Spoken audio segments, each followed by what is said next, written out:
कटेंगे नहीं।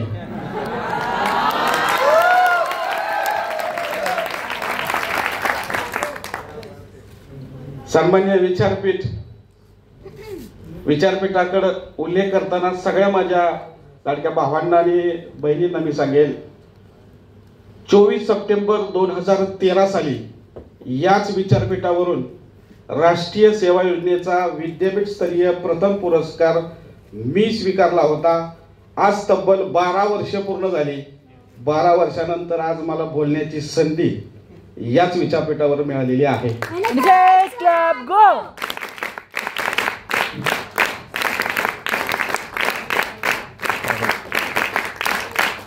त्याचं कारण असं, आधीमध्ये ढग दाटून आलेले होते, धो पाऊस पडला आणि पावसामध्ये प्रेम म्हणजे प्रेम असतं, तुमचं आमचं अधिक सेम असतं। कारण मी गडबडीत येत होतो आणि एक स्वयंसेवक आला माझ्या समोर, मगाशी चहा घेताना, सर मगाच्या सत्राला लईच अवस्था बेकार झाली आहे, तुम्हाला काहीतरी जलवा करावा लागेल।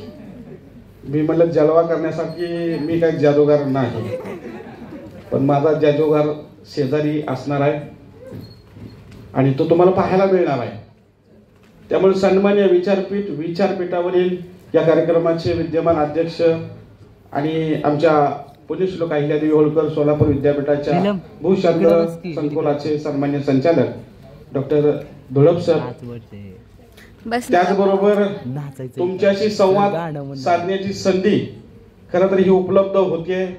2015 ते 2022 या राष्ट्रीय सेवा योजनेत मी खरं गायब होतो, म्हणजे स्किप होतो, पण पुन्हा नव्यानं याच विचार प्रवाहामध्ये ज्यांनी मला परत आणून बसवलं आणि पुन्हा एकदा जसा आमच्या काळामध्ये विचारांचा जागर मांडला जायचा, तो जागर पुन्हा व्हावा आणि प्रेरित होणाऱ्या आपल्या स्वयंसेवकांची संख्या राष्ट्रपती Indira Gandhi national youth award यासाठी मोठ्या संख्येनं महाराष्ट्रातनं जावी, या दृष्टीनं ज्यांनी मला ही संधी दिली हे माझे मार्गदर्शक, माझे मोठे बंधू आणि आमच्या 482 एकर परिसरात मॅडम फेमस असलेला शब्द त्यांना आम्ही लाडानं दाजी म्हणतो, कारण बहिणीचा नवरा म्हटल्यानंतर दाजी, आणि तीच नामांकन पडत गेली सन्माननीय डॉक्टर राजेंद्र वडजे सर।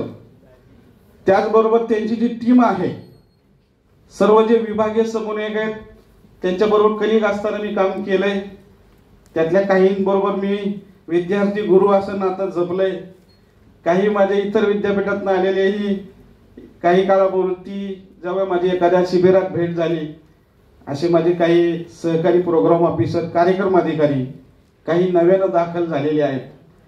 बऱ्याच जणांना प्रश्न पडलेला असेल, 17 तारखेला उशिरा का होईना इथं उद्घाटन संपन्न झालं आणि मग शिबिराचा जसा जसा माहोल पुढे जाईल, युवा नेतृत्व प्रेरणा रूपानं प्रेरणा देत जाईल, अशी चढाओढीत एक एक सत्र संपत आज 3ऱ्या दिवशीच्या आपण शेवटच्या हस्ताकडे येण्याचा प्रयत्न करतोय। म्हणजे हे 4थं सत्र आहे, सत्रांची संख्या जास्त आहे, मला ते जाणवलं, परंतु काय करणार, कारण जेवढं तुम्ही जास्त ऐकाल तेवढं तुम्हाला छान बोलता येतं। तुम्ही ऐकण्याचं जर कमी केलं, आता काही जण यातले 50% ऐकतात, काही जण रील्स कसा करता येईल ह्या शब्दाला जास्त स्ट्रेस दिलाय प्रत्येक वक्त्याने, काहींनी त्याचं अगदी सकारात्मक तुमच्या समोर मांडण्याचा प्रयत्न केलाय।